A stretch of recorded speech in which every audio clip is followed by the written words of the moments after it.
Wait, you are live. Hi, and welcome to Ooh, Spiritual Alchemy Energy, the podcast with Julie. Tonight, I have Charles Smarr, right?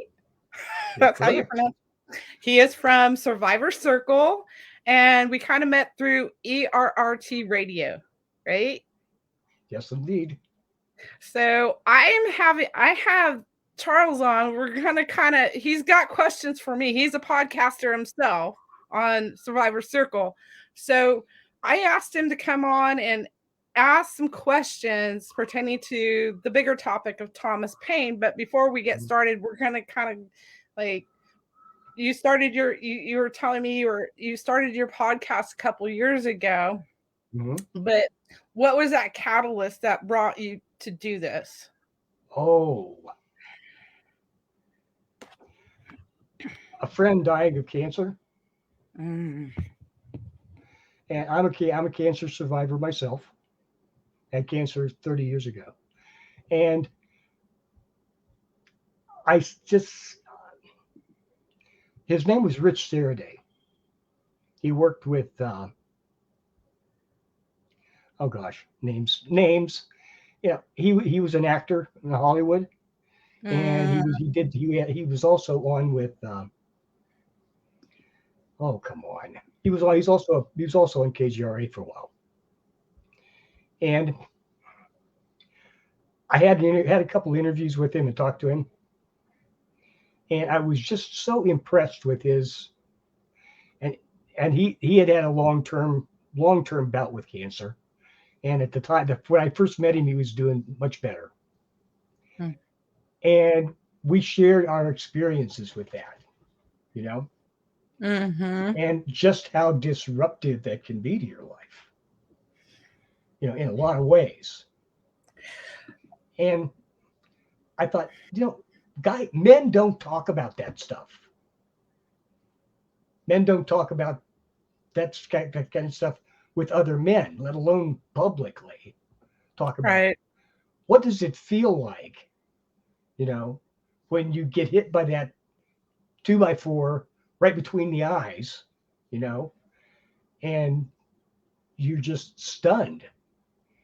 You know, men get quiet, they back away from everything, they do what they're trained to do. They knuckle down and just push on through it. And that's not help, but that's not necessarily the best thing to do. Not That's at that's all. not the healthiest thing to do at all.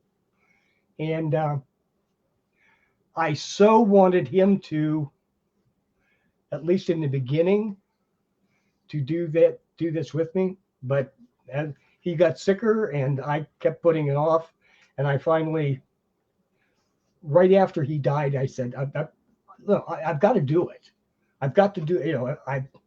I would have rather had a pro sitting with me. But I said, it's still got to be done, you know." And I got started, and I ran it by myself and with Ron's help for a year, about a year, and had a great time.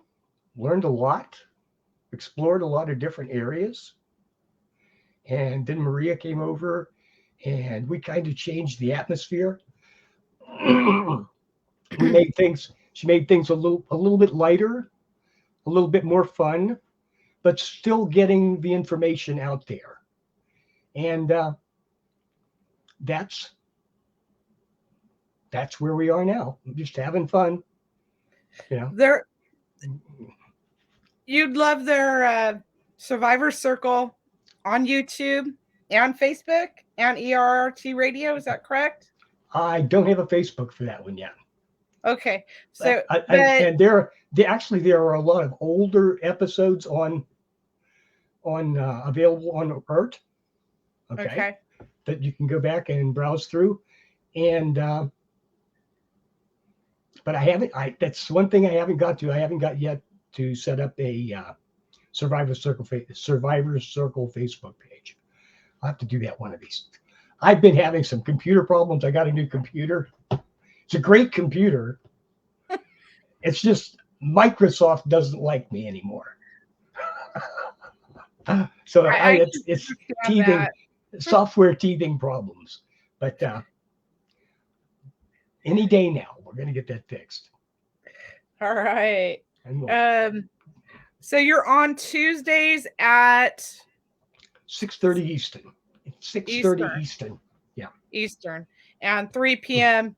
Pacific Standard Time. So keep that in mind because I'm on the Yeah. Okay. West Coast. So you had a question for me before we came on here, and I said let's start the show and we can answer that on. Okay. No, see, okay, that's about me. I've got my introduction in, and people know, everybody knows who I am. Now, tell me some more about you, because I've read some of your stuff. I've met you over on Earth, and I've seen most of your stuff, I think, or at least the easy stuff that I could find. And I haven't bought any of your books yet. Okay. Soon, okay. Okay. Tell me how you started in this thing. Well, might want to back up because so I fell in love and I was married. So I left my husband. And I was heartbroken, and I turned to spiritual healing to get over this. And Okay. so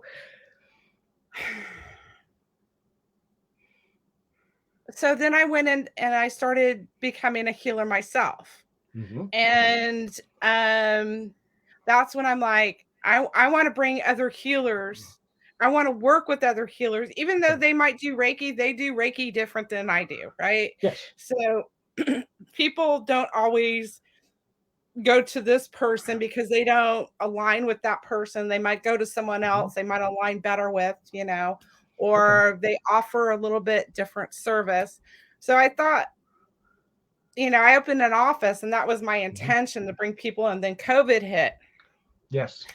And then, so I'm like, well, crap, I guess I'll do a podcast. So that's when I started doing a podcast. I started when, I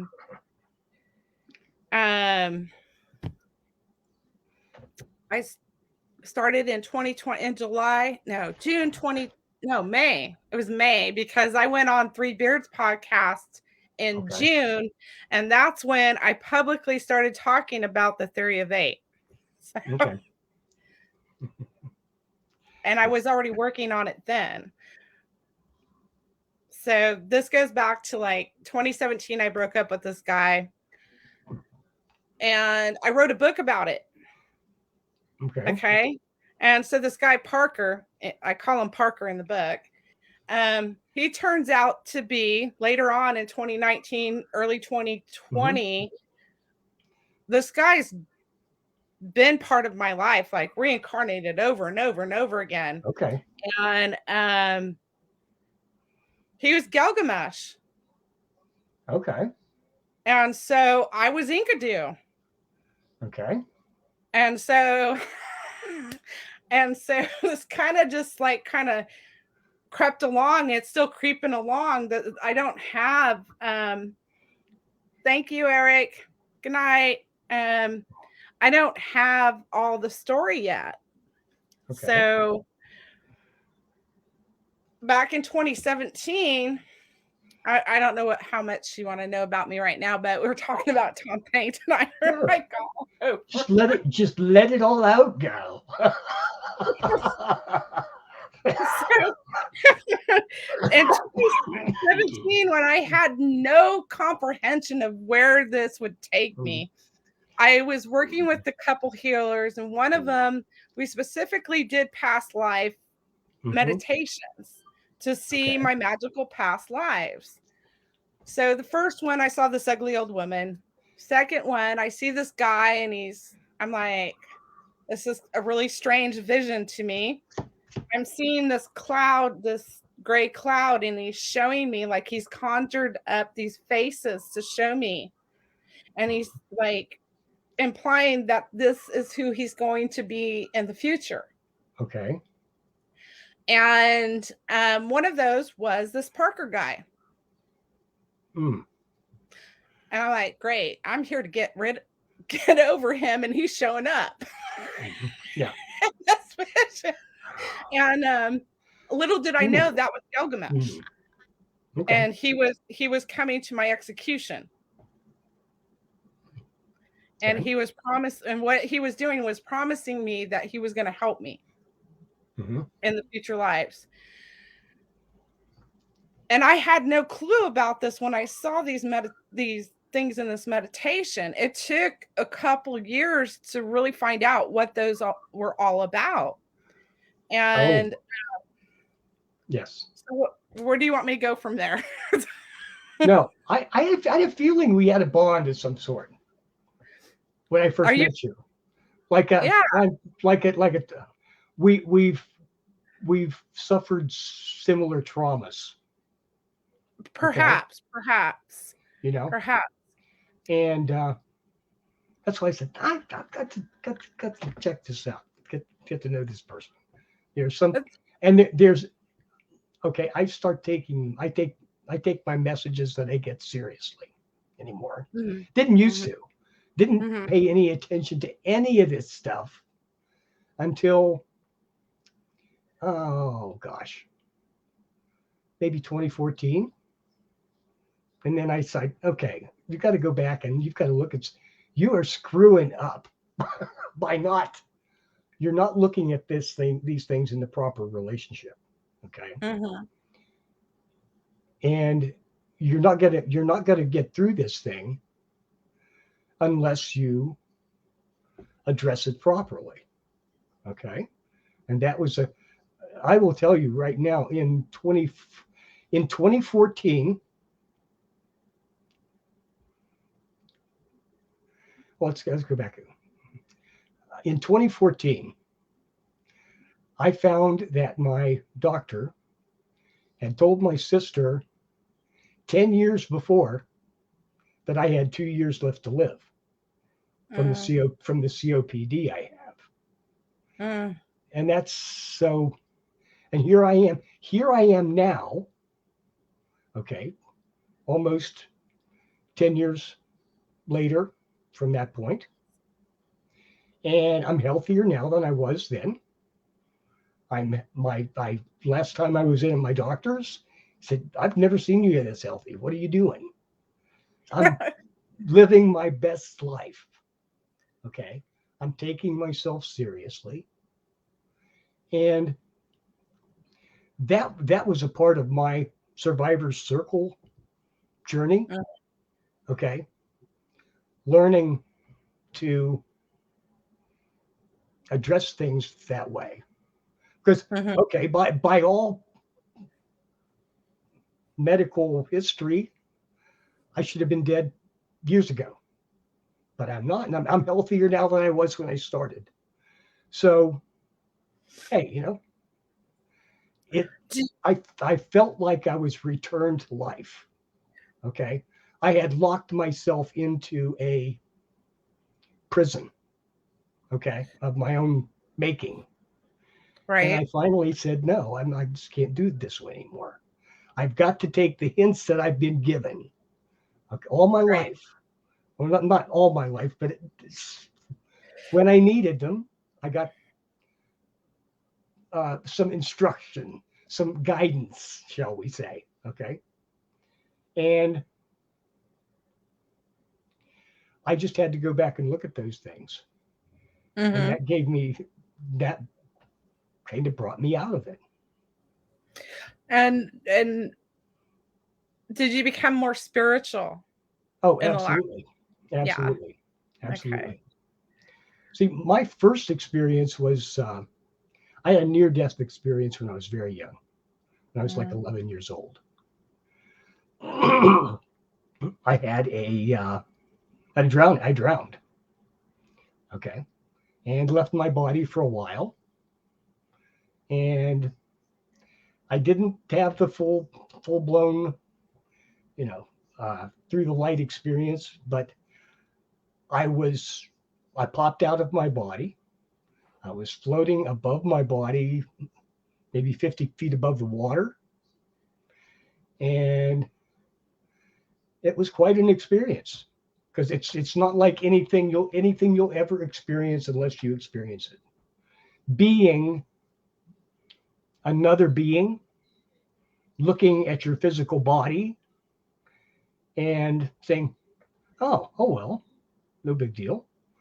You know, and knowing that that isn't you. That's an appendage that you can. That's a nail clipping, okay, that you can drop, and then oh well, I'm not going to bother with that. And that spiritual being that you were was so much greater and so much more vibrant and clearer and just wonderful. And then you get the message that says, oh, time to go back in there again. And you get hit with something that feels like a giant cosmic vacuum cleaner. Okay. And this takes you and shoves you back into this bony skull. Okay. Or whatever. And you say, oh, that was really nice when I was over there, but what the hell? Now I'm back. And that's just a core description of that experience. But there's so much information in that experience that has been shared by thousands of people. And I didn't deny it, but I never paid any attention to that until I started on this later leg of the journey, the spiritual leg of the journey. Right. Yeah. I got a little late start too myself, so not that I was more into the woo-woo and maybe speaking with spirit more than I thought I was all along. But you know, in because how this came out was I had someone do an astrology reading for me. Okay. And they asked me, what happened to you when you were 8 years old? Okay. I'm glad you're back with us, Charles, and you get to share this experience with me. But what happened to you when you were 8 years old? And I racked my brain. And this was before I wrote my first book. And so I came up with this theory of 8. And part of it was that whatever you were doing at 8 years old, that passion, that love, that playtime stuff that you were doing. Okay. That was so natural, is what you should be doing as an adult to make money. That was my theory that I started this. It's totally changed. Well, not completely, because at the time I wanted to be an author. Okay. And I did have a couple stages that I played on. Okay. The fireplace and the entryway, and I tap dance and I tell people just how wonderful they are and I love them, and so that was my play. And never wanted to do public speaking, oh God, but that's what I was acting out at that age.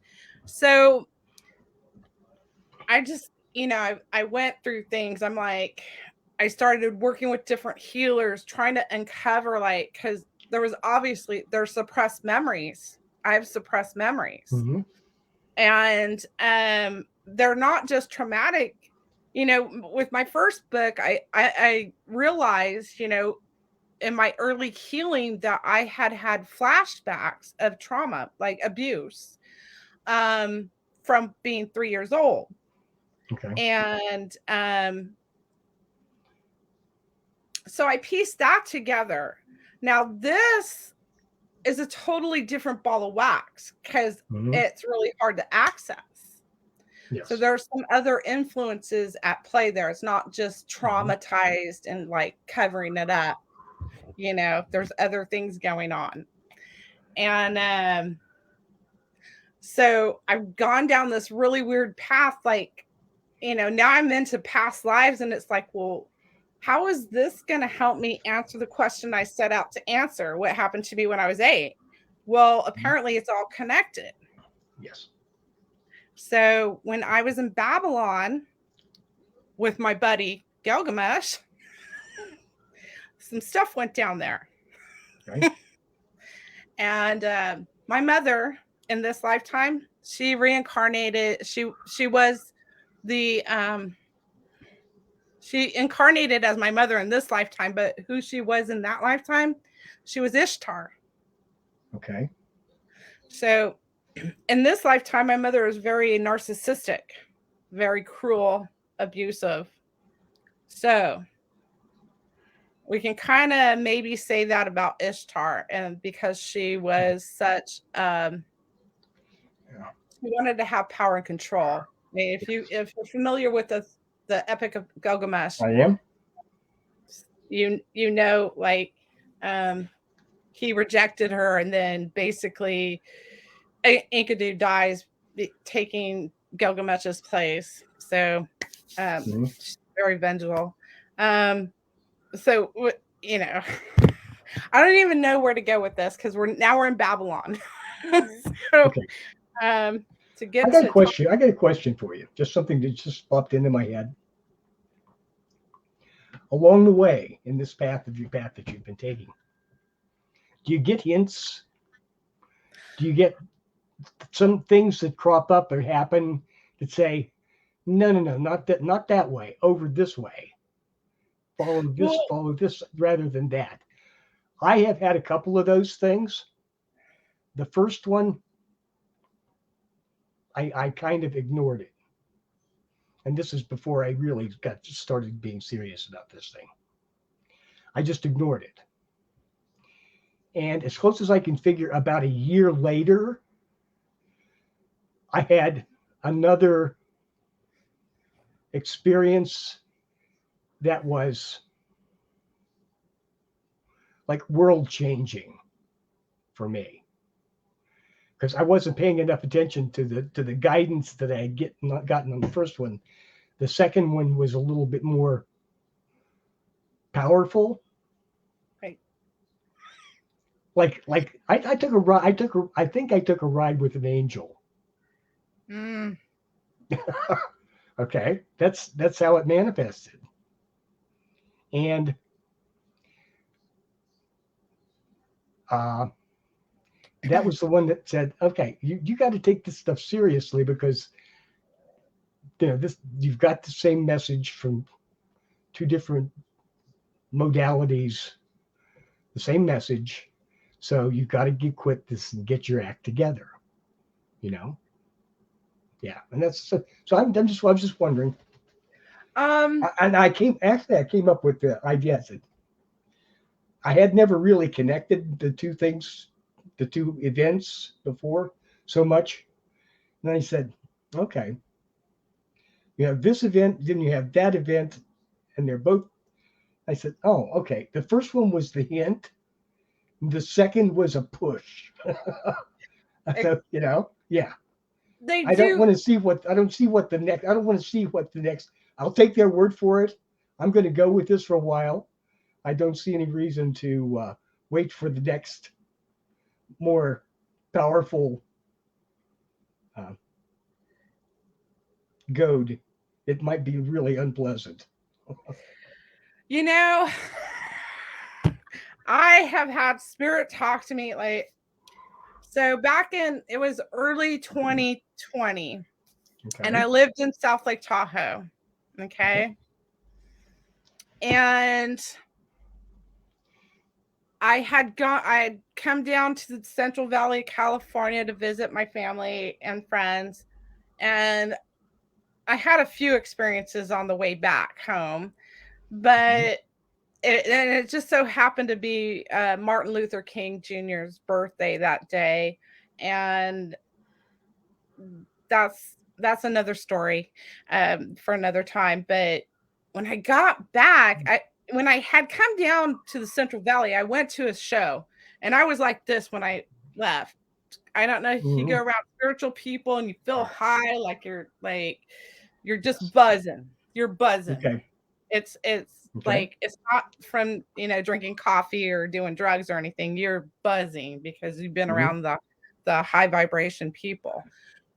And so, I'm kind of like, okay, I need to like calm down a little bit, so I can sleep. And I go to my office for like 3 days in a row. The first day I'm trying to write this book too. Little Mhm. did I know I had a couple years to go before I'd like actually be able. I'm still not done with it. I have to go back and rewrite it. I'm still missing a Okay. major piece. So I go in my office, I turn on the TV, I turn on YouTube, and I've got Led Zeppelin playing. Okay.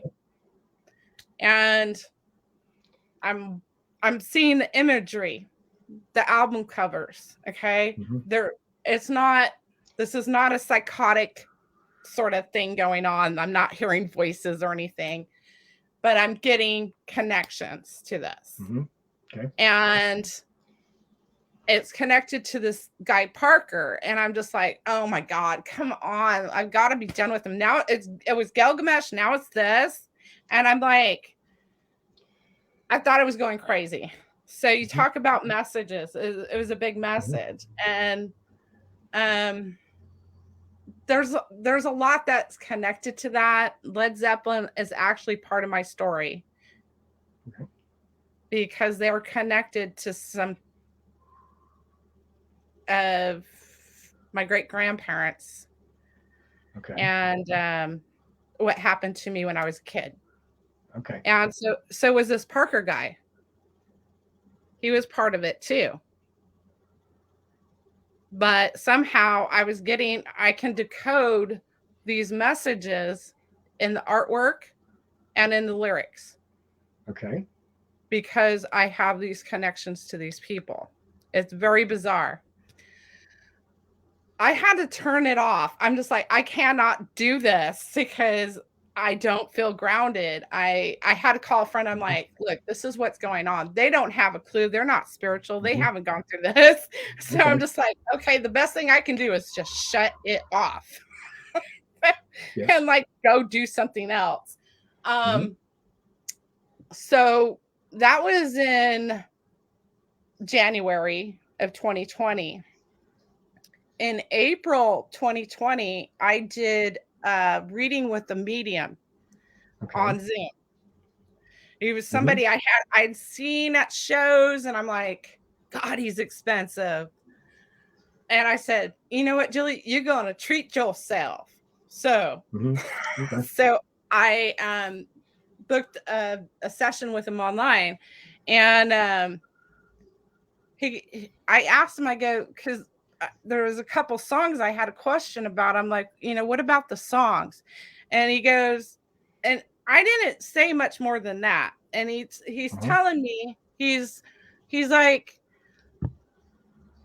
there's the code is in the songs, Mhm. and you've been getting messages in music for years, haven't you? They want you to know you're not going crazy. So Yeah. I'm just Okay. okay, Yeah. Okay. okay.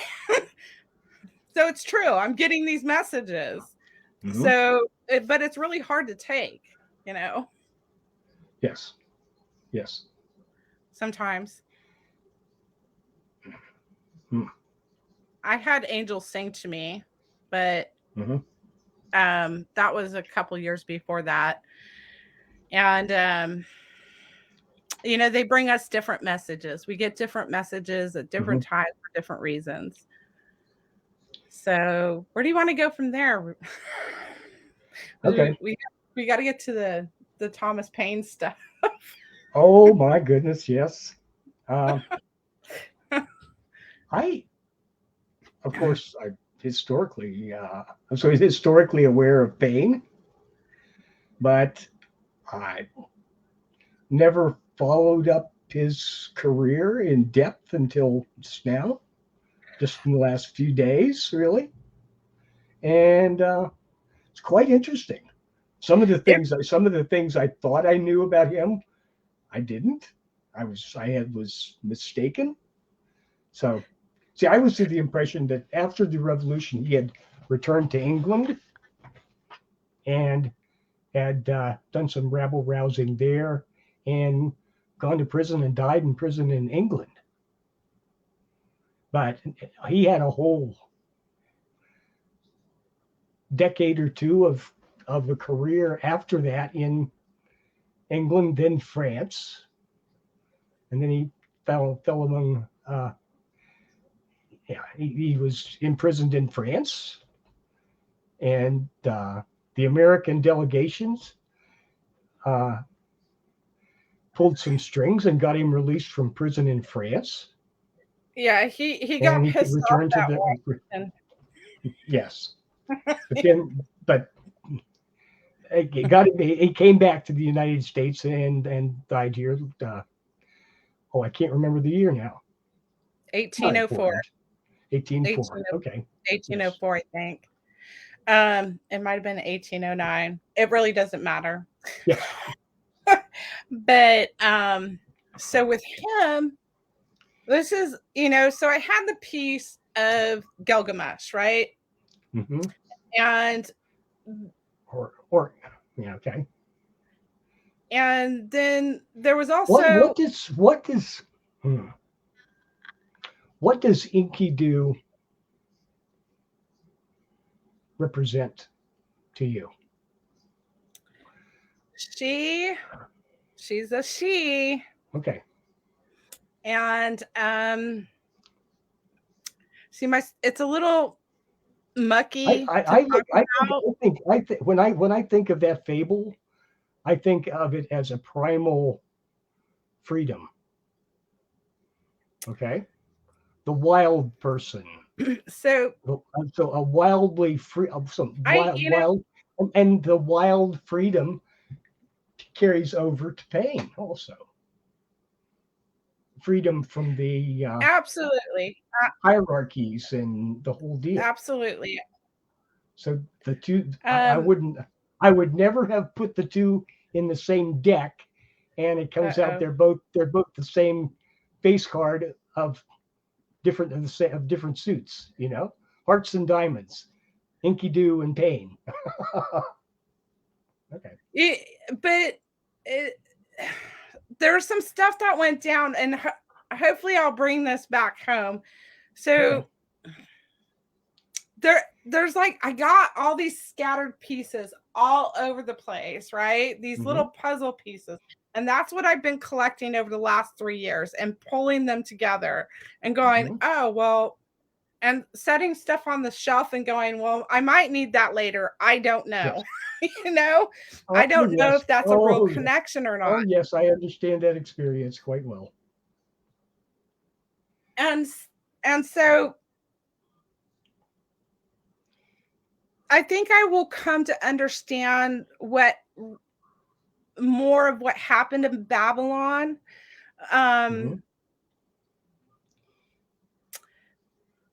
But that's for another show. I'm going to leave that for another show. Okay. Because there's a lot going on there. But I will say I have been led to believe that Gilgamesh was also known by the name Lucifer. Doesn't surprise me at all. So he was a fallen angel. And so according to legend, he was half angel, or two-thirds or something. God, right? He was part God. And so Enkidu was the opposite of that, right? But Enkidu was actually one of the angels that was sent here to get Lucifer and the other fallen angels and take him back home. Okay. So that's that. I don't even want to touch that. We need to go to Paine. Okay, let's go to Paine. Sticky business. Let's go straight to the Paine. But Well, the thing is, Enkidu was going to tell the truth about what was going on there. Okay, there was a lot of oppression. There was child abuse. There was with Ishtar, and she was going to tell the truth. So they basically made up the story about her. That's not even part of the Epic of Gilgamesh, and they used that, right, political power, to get her killed. Okay. Yeah. And she left things behind with instructions to Gilgamesh to set aside. And he did. So there's treasures related to that. So we go to Paine. So Paine, he's 14. He has to leave school. He's sewing. He's a seamstress. He's making bodices and for, fat women of the time. So I'm sure, there was probably lingerie of the time when he was doing that. So that was like the early 1700s. Would you think? And the men would probably go in and buy for the mistresses. So he probably rubbed elbows with some people. Later on, he works. Right, he ends up working in the tax office, right? Okay. Pretty much. So he doesn't really like it. He doesn't really like this whole idea, and he wants to change things. Then he's like rubbing elbows with the elite of the time, right? He rubs elbows with Ben Franklin. He gets in chummy with him, right? Yes. Gets him. He offers Paine, because Paine's charming. He writes Paine a letter so that he can come over to the States, right? So he comes over in like 1774. So Paine basically, he's hanging out, right? He comes over, he starts writing. He wasn't really a writer before that. He becomes a journalist. Yeah. Goodness. Okay. So really odd, but that's what he starts doing, right? He writes, I can't remember the name. Was it The Crisis, the Common Sense? And he riles the troops for Washington to fight against the British. Mind you, this was the one thing when I found out I was Tom Paine, I opened the Akashic Records, okay? And I had this experience, and it took me forever to find out, I don't know how many psychics I went to, and like readers, like, can you help me with the name? Nobody could help me with the name. Finally decided I'm going to open the Akashic Records and I'm going to ask. And as I never have this experience when I do this. And I knew it was meant for a purpose. I heard Julie, Julie, Julie. And I'm like, okay, this is going to be good. So I go, I get the records open. I hadn't even got them open. And I go, who was I in 1787? It said Thomas Paine, Thomas Paine, Thomas Paine. I'm like, I don't even know who this guy is. I don't really know who he is. Okay. Or, so I go and look him up, as I'm researching him and learning about him. I'm like, I bet this is true. I'm like, and I'd be interested to find out if somebody finds out different information than I have, that he never had any of his things published by Ben Franklin. And Ben Franklin, he owned the majority of the media at the time. He had like 19 printing presses. But as far as I know, Paine's work was never printed on one of Ben Franklin's presses. Interesting. That's surprising. That's very surprising. Okay. So, yeah, really interesting, huh? Yeah. So, what this Paine guy? Oh my God! So here's something. this is like a tidbit I Yeah. haven't shared with anybody. It's kind of like off the wall. We'll go back to this, Okay. but this is how this information has kind of come to me. Yeah. So there was the witch in 1787 I made a connection to. She was my great grandmother in this lifetime. And purportedly, my great grandmother was in deep with the Freemasons with my great grandfather when he was alive. And I'm sure after. Yeah, even after. She was doing witchcraft. This witch in 1787, that's who she was. She was doing the same stuff. She worked on the outside edges of that society back then, and she was doing child prostitution. Okay. And Paine knew this. Paine knew it. So when I saw this old woman in that meditation, Okay. I was Paine. And I had the feeling that I was going, I know what you're up to, lady. Because she just turned around and went. She knew he knew what was going on. And he, in this hypnosis I did with Jonathan, it goes into I was actually seeing where I hadn't seen before. She was like threatening people with her black magic. And so what Thomas Paine did was like, hey, you guys need to get the word out about this lady. So he had been gone like in April. This happened in July.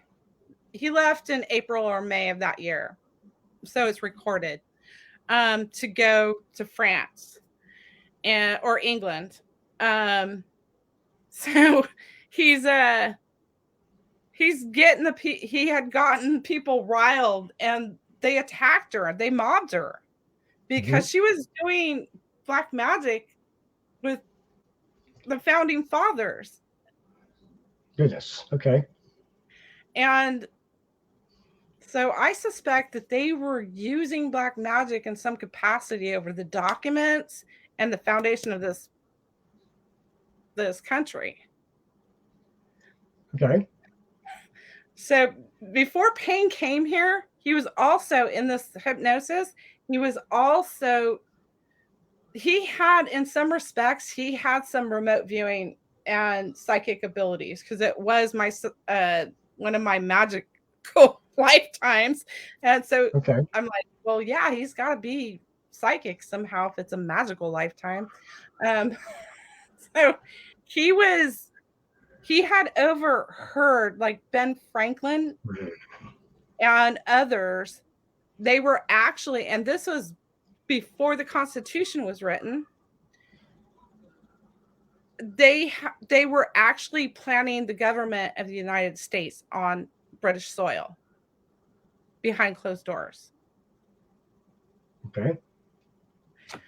Is it believable? Oh, I absolutely, it's believable. And so, do you want me to think that the historical story in quotes, right, is true, that the British Empire walked away in 1789 at the surrender at Yorktown and said, we're just not going to bother with you anymore, and then just sat back and did absolutely nothing over the next 15 years. Hell no. Right, exactly. They had agents in every aspect of the United States from the beginning all the way, good grief, at least till the Civil War, acting in the furtherance of the British rule. It's just influences, absolutely. so the US is just British Light. Mm, Version 2.0. or I think it's become something more like 2.0. Okay. Ready to be 3.0 perhaps. We'll see about that. Or 4.0. We'll have You know. the people will have something to say about it. So the story, it's hard to grasp as one person to have to go through all these experiences and like to answer one question. And like, am I going to stop here? Hell no. This is like getting really interesting. What's next? Yeah. But knowing that I was going to put this in a book, I'm like, how are people going to believe this? They're not even going to believe that because this is all psychic stuff and it's all woo woo. And you know what I mean? So I'm like, there's got to be treasures. There's got to be treasures. I'm like asking, like, I need some physical evidence. Is there physical evidence out there? So I started opening the Akashic records and I started getting answers. Okay. So do you know what they are? No. You don't. Okay. So well, there were some missing notebooks, missing portfolios, journals that Paine was supposed to have had that were never found or published or whatever. So that would be something. Is that well? my story? That's in the records. Is that's really in the records? I think so. I want to know that. Give me that information because I need to know. Okay, I'll send you some footnotes. Okay, because I really need to know that because what I channeled is I saw him. He was writing these journals and he hid them and he didn't live like a fancy life. So this was like a real rustic type place that he was writing in. Okay. And he hid these journals that he was writing. But what these journals were, he was watching the founding fathers. He was watching the people around. He was observing children because he knew the children were being used. He was making a lot of different notes about, he was like, what's up with the Freemasons over here? Okay. I don't really understand how he got onto that, but and I didn't have the connecting piece until last year in April. Okay. And that was he wrote on the origins of Freemasonry. Okay. And so I'm like, here it is. Here's the connecting piece to go, okay, he's written this piece on this. And it didn't get published until after he died. Okay. And so those journals are all about his investigations where he'd actually like disguise himself, kind of like stay behind in the shadows so he can hear and observe. So he wasn't just doing this in the US. He wasn't just doing this in the colonies. True, probably. When he went to France and he was hanging out with Napoleon, he was doing it over there. So he took notes of what was happening over there. Okay. And Napoleon, something happened. Paine slipped. He slipped. He said something to Napoleon. Napoleon got an idea. And Napoleon was himself an outsider, really, through a lot of his life. Okay, he was never one of the. He was never. Well, let's see. Napoleon was A He was an bastard? outsider. He was definitely an outsider, but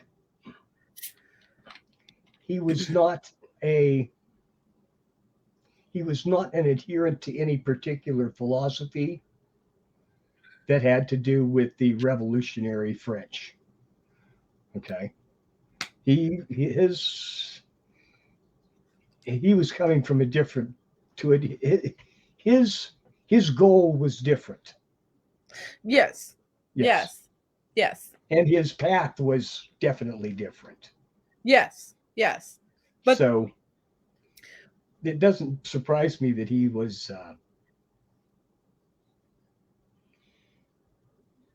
He would if you were anywhere in that area at that time, that would be someone you would definitely want to keep your eye on. Paine seemed to keep his enemies close. Yes. And he hated these people. Let me tell you, he did not like Mhm. Napoleon. He didn't like a lot of people. I don't think so. So, this Napoleon character, they were friends, and they did have a friendship, even though their stance on how to rule Mhm. was very Oh, different. Okay. okay. I'm not as well versed in it as I would like to be, but what little I do know, I find it hard to think of them as friends.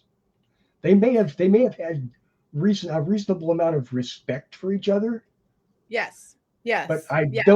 I don't think I my own definitions of friendship. No, I don't think they were friends. Well, he reincarnated into this lifetime with me. Okay. So I understand it because I Mhm. experienced it again as a pattern in this lifetime. Okay. So you know, a lot of this was kind of understanding the relationships of who's in this lifetime and Mhm. how it would relate in that lifetime or Mhm. vice Okay. versa. Mostly vice versa. Like, this really sounds like Parker, this Gilgamesh Mhm. guy. He's, but the same thing with Napoleon. And there was definitely a deep respect for the mind and Mhm. knowledge and the pursuit of knowledge, um, even though their stances were very different. Mhm. You know, Paine was fighting for freedom and Napoleon was oppressing the people. Um, but they had this weird friendship. So, and I Mhm. understand it because I was friends with them in this lifetime. um, but what happened is Paine was making slips. They were probably drinking. And they probably had little catty fights with one another. Mhm. Mhm. We're talking human beings, so we can't just read this two-dimensional history off paper because you got to, like, these are Mhm. real people. Yes. Sometimes they get high Yeah. schooly, you know. Yes. Um, so he made a slip. Napoleon's like, ding, ding, ding. I'm going to use that. And he threatened Paine. He's like, I'm powerful and I Mhm. can take you down. You understand me? And I think he was like, you have to understand, during Napoleon's reign, which was a little bit later, Mhm. is that the Freemason lodges of France tripled in Mhm. size Yes. during that time. And all of Napoleon's family was part of it. Okay. Okay. I kind of Really? lost. Yes. Really? A Corsican in Paris, and oh, okay. Gee, I've never thought of that. Well, I don't know. I have to look this shit up, okay? You need to get a drink of water. I'm good. uh, Yes. I didn't know my history. I had to look all this stuff up after I was getting hits on it. I'm like, what's going on? Are you Why kidding you me? Yes, yes, I understand. Yes, and you read this and say, "Oh, really? Oh, now that makes sense." Yes, Well, yeah. yeah, when I woke up, like I woke up Greek one morning. That's like, part of this, but it like, oh, it makes sense. But here Napoleon, what does he do? He goes over to this desert and he's gonna fight these people in Egypt, right? He's gonna like Mhm. power over them, right? Yes. I don't know about you, but how often do people go to war with artisans and historians? And yes, Is that commonplace? never. Well, wait. Okay. I suppose when the United States went to war in after World War II, in the follow up after World War II, they were similarly equipped. Okay, but Okay, this never before that, and very rarely after, was there anything like the French taking of Egypt. so No, you nothing. think he was over there? He was looking for some shit, right? Did he Oh, go? he He had definitely was. He definitely was. he would just didn't go over there. We're gonna go beat these guys up and we're gonna take over this. No, Hmm. he had a plan. That was just an excuse. That's just like, we're gonna go over here, but then we're really gonna go over here and we're gonna go look at for Hmm. Bathsheba stuff and Cleopatra stuff. They're looking for something. What all this stuff? He had the Rosetta Stone. He was looking for something specific that was tied to He King was Solomon. that was the Temple. key to the code. So talking about the code, well, there's a different code I'm talking about. Yeah. Okay. But he's going over there because he's looking for the ring and rod, this thing of power, the ring and rod. Okay. Okay. Goes back to the time of Ishtar because, you know, Okay. it's all connected, the family line, the bloodline's right there. It goes Well, back. I don't know if this means anything. And I actually looked for this a couple of days ago, and I couldn't really find it. I couldn't really find exactly where.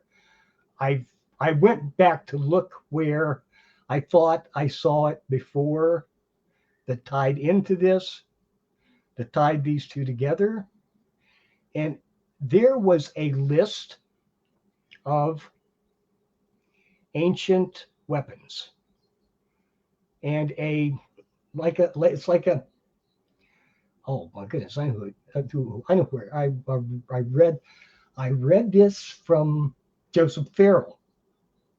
Joseph Farrell. Have you heard of him? It might Giza ring a bell. Giza power plant. Okay, Hmm. but there was a legendary group of weapons that were held by the ancient Mesopotamians that were deemed too powerful to be on Earth and were hidden away. Was your ring and rod one of those? 4 or 5 different, if I remember correctly, Well, as he had told the story. But because now I remember where I read it. well, it's because it's in this other cave that Gilgamesh hid my shit in. Okay. So, and that's what Napoleon was looking for because King Solomon was doing the same rituals that were carried down from Ishtar's time. Yes. They were doing the same rituals Mhm. from that time Mhm. that are still being done in society today. And they're still using children from that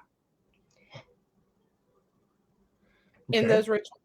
I'm trying to think. So that's one of the things that happened to me when I was 8. Back to Paine, freaking Napoleon. So somehow Napoleon, and I don't understand how this happened. Maybe I need to do some more research into this, more channeling of this, but somehow Napoleon gives, because Paine did go to France Mhm. and to work with Napoleon in some capacity, he was around to write the first Constitution of France, okay, which never Okay. got used at that time. It's like Napoleon writes his Yes. own. He's like, get out of here. And the Okay. Napoleonic Code, right? So, but somewhere in that, Napoleon gives Paine a sword. I don't know what Okay. this sword is. I'm assuming the sword goes to some sort of royalty. Okay. Okay.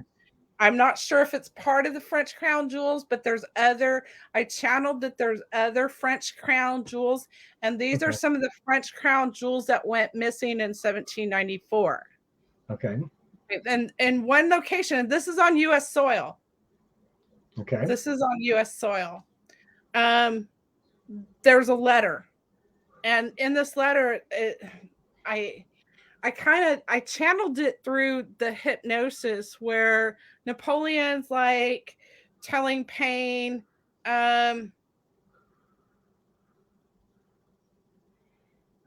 enjoy our friendship. You're brilliant, and I regret that this didn't, it was like, Tom, you're kind of like, you're in the wrong, but he was Napoleon was Here and something I. else. Yeah. he Okay. he had regrets, but by the end of this letter I channeled, it was like it was Napoleon. It was like, I'm still right and you're still wrong. Okay. Sort of attitude. But now I'm all over the place. I'm lost in the story. This is what happens when you go to write this stuff Okay. too. Napoleon was a pragmatist. He was he wanted to do what needed to be done. Paine was seems to me like he was more of an idealist.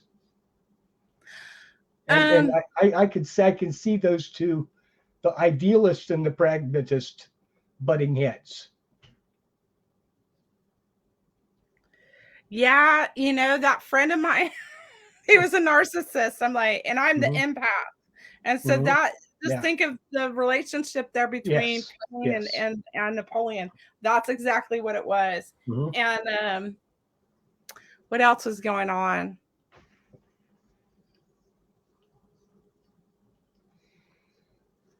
That was one of the treasures, and the other one was the journals. I think there's something in England, and it's hidden in an old building. Mhm. Okay. And I do believe that there's documentation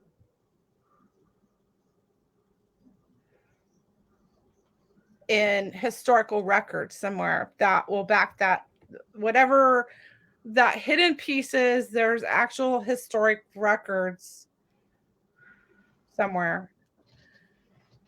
So where do we go from here? So do you feel the sword? The sword is the key? Do I feel like, no, I really feel like these were divinely set aside in a Okay. sense. Okay. So that when the story, because the story's been wanting to be told since, Gilgamesh and Enkidu's time, since her death. And it's just, it's all these like synchronicities and connections that it's like, it's so overwhelming that you can't deny it.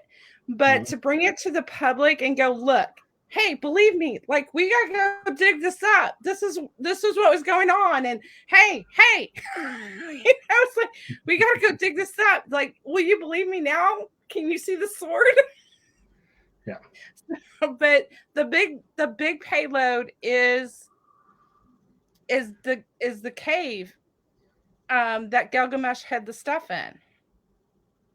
And from what I understand, that is mentioned.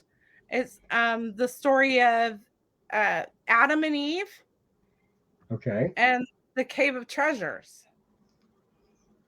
I've never come across that one. Yeah, it's not in the Bible. It's not in the Bible. So I was like, this is really weird. I came across it when I was like searching for things, and I'm like, this is really weird. I wonder if this is connected. It really feels like a story. And then I was like, yeah, it's connected somehow, because we have the Tower of Babel. So people, their names, like in all this mythology, we have all these different names, but the stories are kind of the same. Yes. And so that's kind of what was going on. What did I want to say? Okay, this was a really fun connection. So when I had the piece about the witch, and this was before I knew I was Thomas Paine.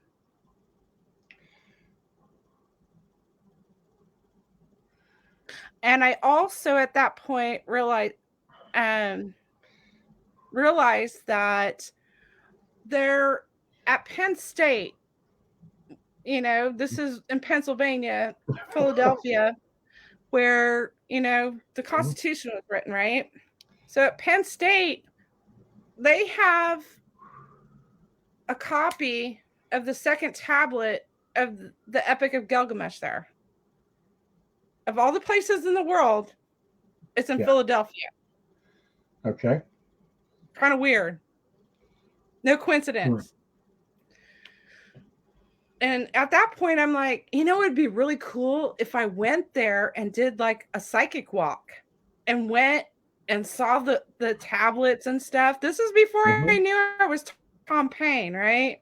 Yeah. And I'm like, I want to do a road trip. And I lived in Reno at the time. And somehow I found out, I was wondering what the latitude or the degrees north parallel was. I lived at 39th degree north parallel in Reno. Yes. It's almost a straight line to Philadelphia.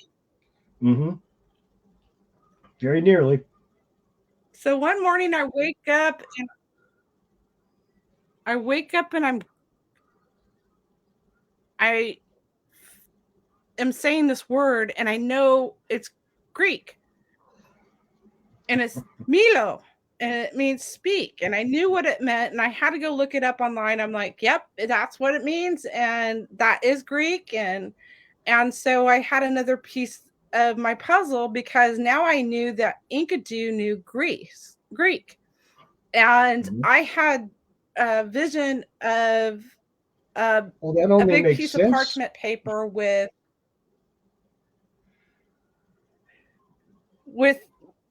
code on it, and it was Greek, and I only remembered the first part of it. And I couldn't decipher it for years. Okay. And so if you keep going with that 39th degree north parallel, you cross over into Turkey. Okay. And that is where this cave is, that Gilgamesh, he put my writing, Enkidu's writing, in this cave, and kind of built a shrine to her. And And there's tablets there. They were working on, these two were going to build pyramids in Egypt. Okay. I don't want to put you to sleep. Okay, No, so fine. do you have any questions? That's a crazy story. They just keep they just keep coming. But So I'm trying to think so I had to look up the where are 39th we? degree north. Yes. The 39th degree north parallel is the Mason-Dixon line. Was used to separate the North and the South in slavery. Yes. What was that originally? That was no, it was before that. It was certainly before pre-Civil War. But why they had chosen, I'll have to look that up. There was a reason why they chose that particular parallel for that when they established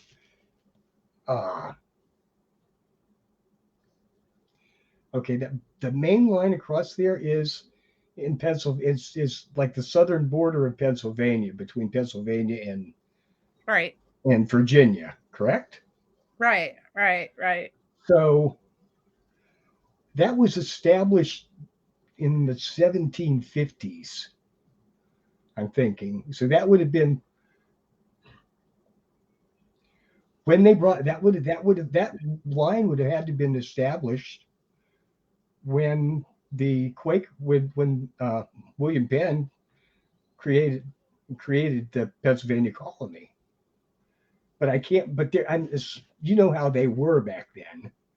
There has to be some esoteric reason why that particular parallel was chosen. Well, I don't know what it is. So, deeper in my story goes the 39th degree. 39th degree. Okay. There's more degrees than the 33rd degree of masonry. So there's a 39th degree. And that is considered the holies of the holiest or something like that. The holies of the holies. And that's also which I'm like, oh my gosh, this is in the Bible. This is a ritual. It's a sacrifice. And so that's the ritual that one of the rituals that they do at these things. And but the 39th degree, as far as the United States is considered, it separates the North and the South, which is, slavery and freedom. And it's an imaginary line. You got stone markers, and it's just yes. It's just an entrapment of the mind. Right. Correct. So, it meant more if you were Black and you were a slave at the time, or any kind of not all that much more. What's that? Not all that much more.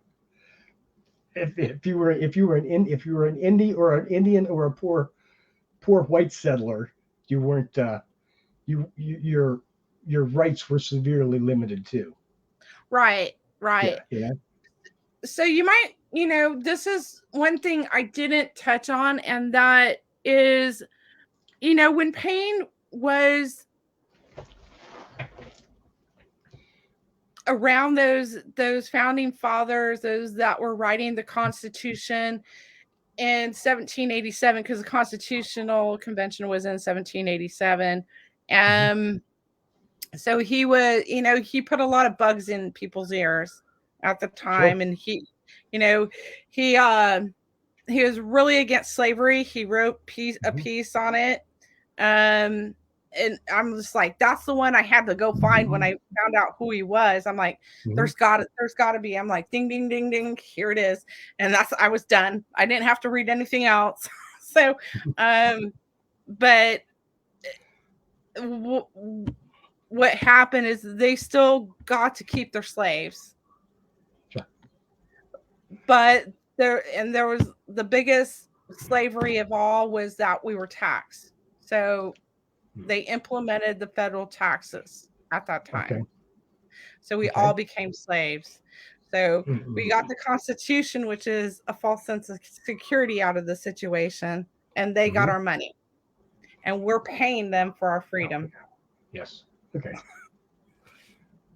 Pretty much So 6,000 years. They've been doing it for yeah, 6,000 years. yeah. So, and it's incredible to me that that's not when time started on this earth. That's No, not when, no, no, no, no. There's yeah, probably there's probably a let me see.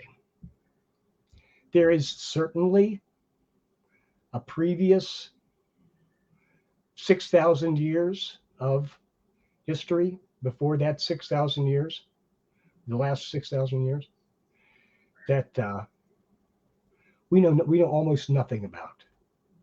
right, right, right. And there,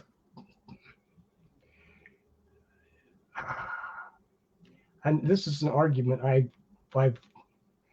not an argument, just a difference, just an observation that I this isn't this way that we have gone over that 6,000 years, that this last 6,000 years, the establishment of the hierarchy, and the conflict between geographical portions of that same hierarchy that create create wars. I have a friend that I said all the archaeologists in the world cannot show me a single instance of a war before like 8,000 BC.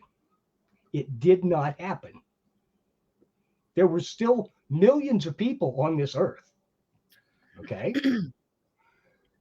But there was no war until like 8,000 years ago. There was So no organized violence between competing groups.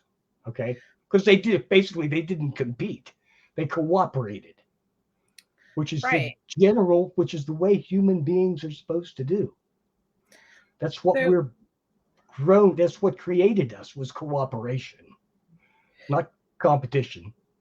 love was Yes. really part of that.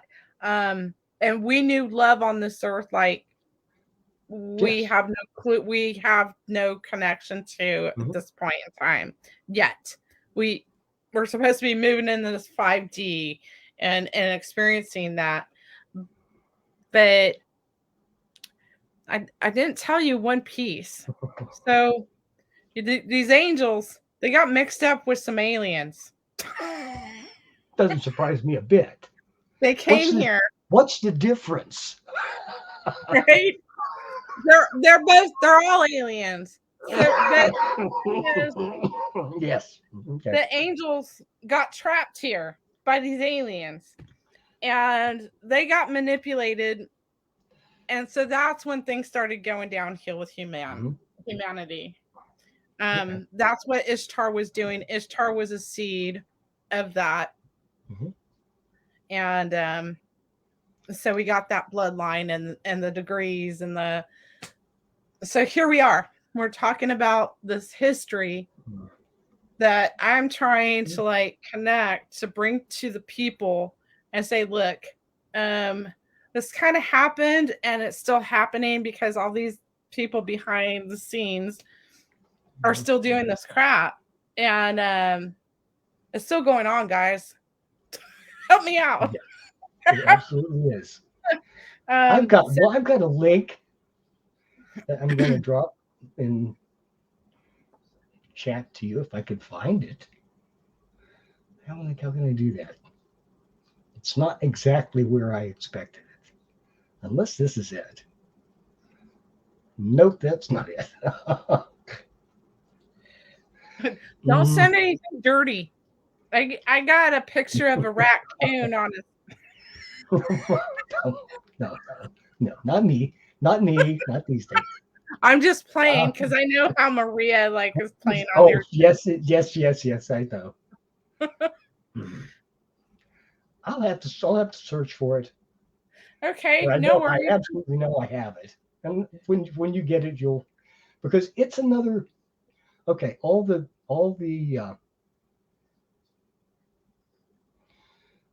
histories that you have read, not all of them, but some of the histories that you have read have been Mm-hmm. reinterpreted by a gentleman in Scotland, if I believe, of the mythological history of Mesopotamia, a Uh-huh. reinterpretation of that whole deal, Uh-huh. or a lot of it. And I think you'd find that very interesting. Yeah, I'm open. I've had to keep I'd be like a It's lot of the nothing else. It's another viewpoint. It's another right, right. perspective to look at things from. And I'm totally open to that. But while I Mhm, was really doing heavy work on this, I'm just like, mhm. I tried to Yes, keep it very pure and right. very yes, I did go and get validation. I did work with different healers to Mhm. um get more information. They really don't understand what's going on. So it was like I was like top secret, undercover. Everything was really cryptic. Everything would come out cryptic. But I had to keep my blinders on, especially with what's going on in this timeline. Because I don't want, because there's this whole thing about false memory syndrome going on, which Yeah. is a bunch of bahooey. And you know what I'm talking about? So Yes. it's like to keep to I've done my own due diligence to stay away from that myself. When I first started looking into my own near-death experience, I sat down and wrote the whole experience out in as much detail as I could possibly do it, so that I could go ahead and look into the other research without cross contaminating my own experience. Okay. exactly, And exactly. that's the kind of, if you want to do this thing, you've got to be ruthless in keeping the walls up Yeah, in the places where yeah, you need the walls. don't, it's like I don't need this contaminated, but I still don't Mhm. have those memories. And that's been part of my search. I did get some that came up. They, one of them wasn't real good. Is a few of them weren't very good. Um, Hmm. but I will get them because Mhm. I was heavily cursed in Babylon. My soul was heavily cursed. Mhm. Those curses have lasted lifetimes. So, but we're gonna see this false memory syndrome go away. I'm I'm sure Kind that of. label will still be there to some degree because I do feel that with some cases you can't say all of them are true memories. There probably are some out there that are somehow influenced and somehow. Mhm. Sure. So I They didn't I last. They didn't last 6,000 years by being open and honest. right, Yeah. exactly. And you know, um it's unfortunate, but if this is exposed, we can all stand back and go like we need to reassess our values as humanity. Yes. You, that's the whole point of this. This To break it's to not break to break the spell. well, not just Mhm. my spell, but the spell No. over humanity, the Yes. collective. Yes. And and this story is not about me going, look, these famous people in history in my past lives. It had to happen that way so that people would take notice. Mm-hmm. And it was divinely done. Yes. I it's like, I need some archaeologists, I need some historians. Come with me, let's go to Philadelphia. Where's this guy? Right. Where's this guy? No. So this is how we do it. One step, one small step. Each person opens a door. The next person opens another door. It's just not happening fast enough for me. Patience, dear. Patience, my dear Padawan. I have no patience. They know I'm not patient. They keep going, no, not yet. Not yet. Not yet. Okay.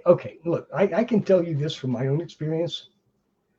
There are things that I am finding really more over the past 3 or 4 years that I wouldn't have paid the least bit of attention to 10 years ago, because I wasn't ready. I wasn't ready to see it then. Right. So you have to live the experience before you can accept the experience. So exactly, because like 4 years ago, Mm-hmm. 4 years ago, at least 4 years ago, you come to talk to me about conspiracy theories, I'd be like, get away from me. Yeah. Like, la, la, la, la, la. Yeah. So and here I am. That's all. I'm like, are you serious? You're taking me down the biggest conspiracy theory in the world. Yes. Yes. What? The very first conspiracy theory, all the way back to Uruk. And you're expecting me, but then again, you did tell me all this stuff, and it turns out it was true. But oh my God, I am so fucked. I know. It was like what? Really? Wait, we better get it right this time, because I'm not coming back again to do this shit. Oh, I don't know. Well, like, look, my thing, and it's been kind of a jokey koan, okay? That I said, whatever it was that I was supposed to do with this particular experience of this lifetime, I said, got this, no problem. I can handle that. I can do that. In fact, I can do that. Here, hold my beer. I could do this with one hand tied behind my back. They said, you're on. We'll take the challenge. Yes. We'll take that bet. And I've regretted it ever since, I think. Oh my gosh. Tom Paine tried to do it, and what happened there? They got that whole treason was that charge on treason was BS. Absolutely. And they almost died a couple times there too. Yeah. Yep. He got pissed off. I'm like, I totally identify with this guy. Wait a minute. I know this is really, with all these things that we're talking about, and I don't know if it means anything, but I have a kind of a fixation, a historical fixation, that there's a place that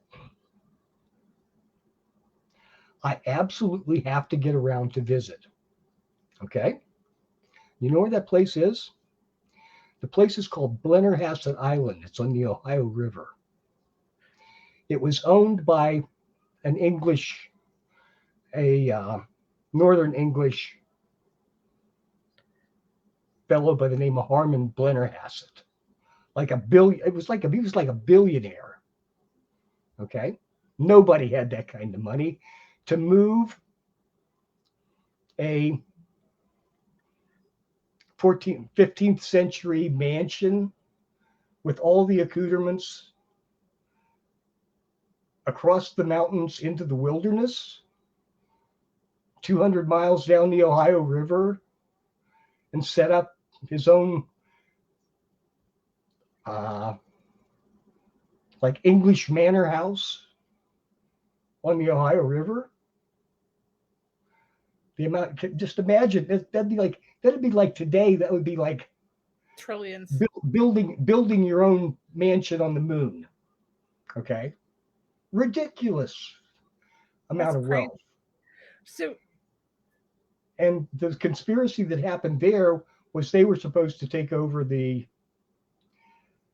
Spanish part, Texas.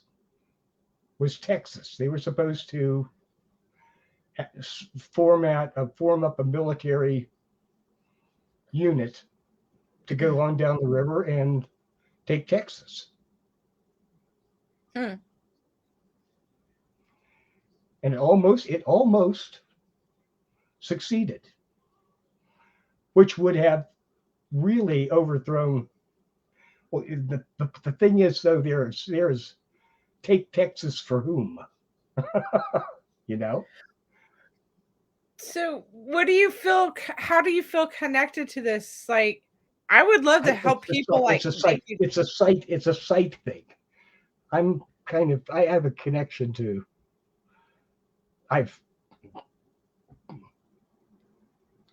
There are places in this. You ever walk into a place and you say, "Oh, there it is, right there," and it's like it hits you in the face. It's like, yes, that's the place. This is the place I'm supposed to be. I have a couple places in my life. Without even knowing, my sister and I were looking for a place. I knew where it was. I read about it, but I didn't know exactly where it was. This was before GPS. Okay. And came around the corner and over this little hill down towards the bridge. And I said, stop the car right here. And she says, what? I said, it's right there. Okay. What do you mean it's right there? There's nothing there. I said, I'm telling you, it's right there. So we went on down across the bridge, and there was a site. It's an archaeological site, but it was closed at that particular time in history. It was closed, boarded, refilled and boarded over. Okay. A fence, heavy chain fence all around it. They said, it's right there. There it is. And there was a sign that said something, some little sign, little plaque. This was Meadowcroft Archaeological Site. And do not cross this fence under penalty of federal law. Right. See, I told you that was it. We were driven by past it. Never even noticed it was there. But something hit me 100 yards away and said, no, that's it. That's where it is. How do you do that? Wow. Well, I would love to, if you're up to it sometime, and I think I did offer this to you maybe, is to do a private session for you and you can ask questions about it. And because what I do is I try to be a clear channel. I try not to judge. I try to keep everything out of it, and I even tell people, like, this is what I'm seeing. Sometimes I'll get symbols, but most of the time I am seeing a scene, and I will describe that scene or what I'm seeing, and also make a disclaimer. It's like, this is what I'm seeing. This is how I'm interpreting it, but this may be for you to interpret rather than my interpretation of it. So, and I do record these things. So I don't know what kind of questions you would have, because Well, I'm thinking at the time and the period that we were talking about, that if you were, you have this, you have, at the same time, you have Paine, you have Blennerhassett, you have, the whole Jefferson, you have, the whole the crux of the story. There's like 3 different parts of the story, so and I it might wonder, be, it might connect to your story. it very well could. Paine, he drew it, which is kind of funny because I kind of did some of this as a kid. I would draw plans to houses when I was like 8 because my parents had like Sunset magazines. And Oh, I did come across that. He was a bridge builder, well, he designed among other things. Yes, he designed one bridge, and Mhm. it was finally built. But and that was an iron bridge, I think it was. Mhm. But that would be interesting because I don't know the geographic distance between Ohio and Pennsylvania. They're kind of a little bit 400 miles or so. oh, but that's a lot of miles back then. We didn't Yep. have cars. Like it'd But take days. but it was kind of right on the, national road. But that wasn't cut until later either, or I'm not sure. It I don't know this. So earlier on your show, I mentioned that there's this thing that can happen with our souls. We can actually be in other bodies at the same time. Yes, Right. yes. So I would. Okay, this is one of those things where I would have said, no, that doesn't work. But I have since come up within the last year. I said, wait a minute, of course we can, because when you're over there, time isn't a thing. Time is a dimension. Time is like turning your head.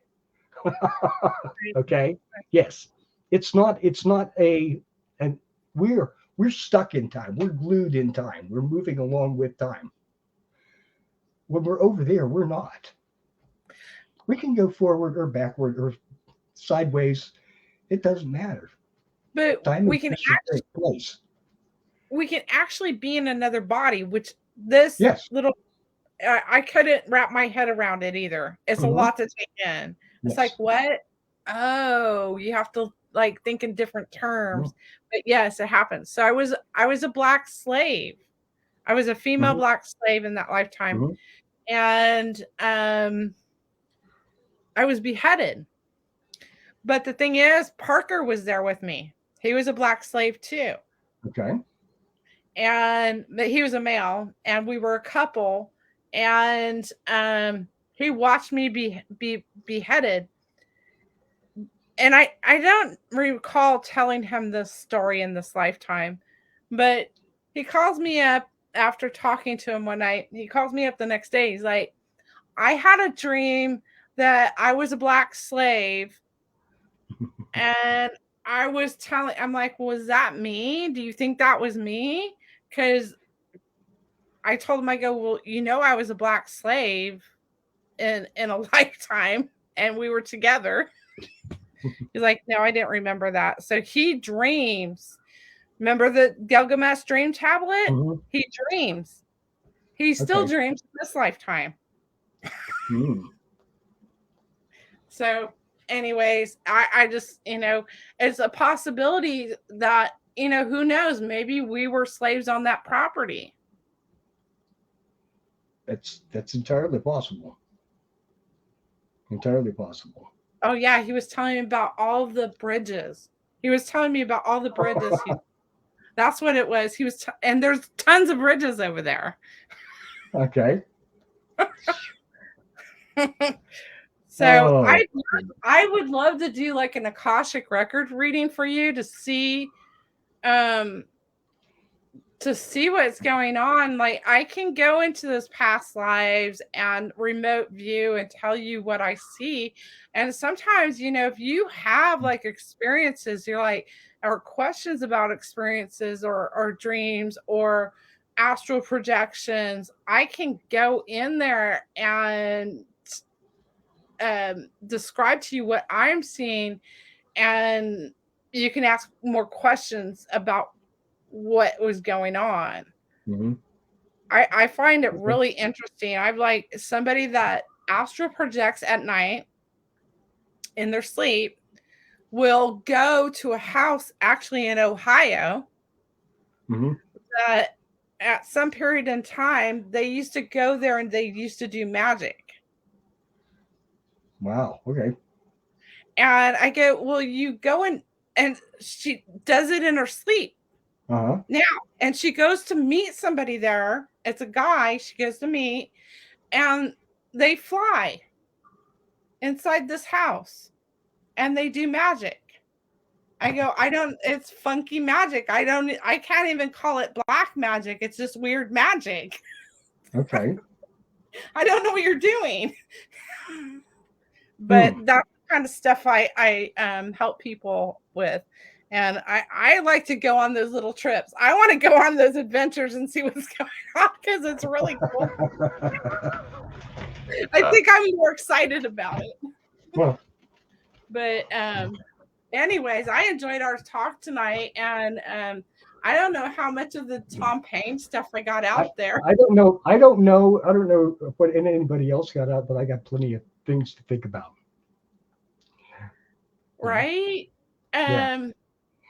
This will get out there. I'm probably gonna slice this up into some reels. Okay. Those are only like 1 to 3 minutes, so whatever I can spice. There you go. Do you have any more questions? Let me see what I was Happy gonna. editing. Huh? Happy editing. Oh God, I hate editing. But I know things need to get. I got your link, so I need to look at my post here because I wanted to be able to like answer what I did like put in here.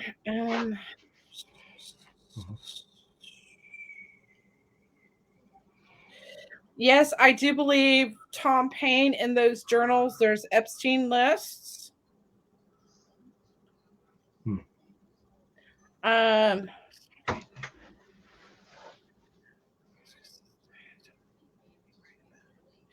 He there's one thing I want to like kind of touch on. He when he came back to the States in his later days, he lived somehow. I don't know how these two connected, but she was French. She was a married woman. She had 3 children, and her husband was part of the Masons, but she came to live with Paine and her boys. They all came to live with them. And this was at Paine's home? Yeah, her name was in Rebecca. New Jersey? Okay. I believe her name was Rebecca. And these boys had been taken to rituals.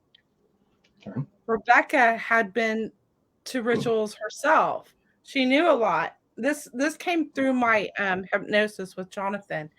And he was very delicate with these boys. He was trying to assess what was done to them and how it was done, so that he could write that formula down or whatever, that combination of things to undo it. Okay. And he had this very tight relationship with these children, and it was very sweet, very he loved these kids so much. And I think that's really important. This is really about children. This more than anything, these things need to stop being done to children. Yeah. because it's when you do that to thousands and millions of children, then we end up with this crappy planet that we live on. Yep. So, okay, Charles, I guess Okay. we're gonna wrap it up. Julie, nice working with you. Nice meeting you. We had I think we had an enjoyable talk, and yeah, I'd like to do this on go. another. Just till the next time.